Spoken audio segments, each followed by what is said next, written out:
Hi, okay, I'm back. Here's a really fun question to ponder, to reflect on. And why do we ponder and reflect? It can lead to certain awarenesses. And the first step to change is awareness. I do believe that a lot of times when we change with a dysregulated nervous system, the change is not long lasting. So I love transformational change. And so one of the first kind of things you can do is reflection or questions to consider. And so one question to think about is, what is your first memory with food? If you think about your life and think about, okay, what can I actually remember? Maybe not what someone has told you or a picture, but that can definitely contribute.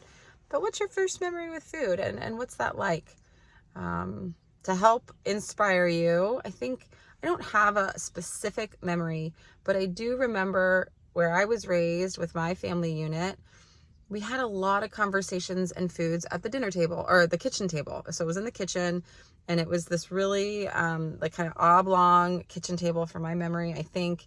And there's like a bay window. I grew up in the state of Maryland, and there was 4 people in my family: my father, my mother, and my brother. And we would have conversations that I find sometimes really fun to think about. And then I do remember conversations that I didn't really enjoy as a kid. Like, I didn't want to be there. Either my dad was doing trivia, or there was just stuff I just didn't want to talk about. And not really bad, but you're a kid and you just didn't want to talk about those things. I know, I remember certain dishes my mom making, and either I didn't like or I loved. And so I just remember hanging out with a lot of people with food. And so one of my favorite things to do is eat with people. That makes me feel really good. And it doesn't necessarily matter the food. And there's definitely foods that I like or dislike. But I like to think how you were exposed to food can relate to how you interact with food now.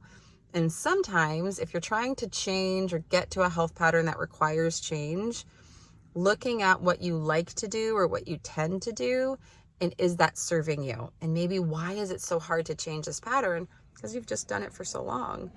And so looking at how that change can be ignited will be important, because you have navigated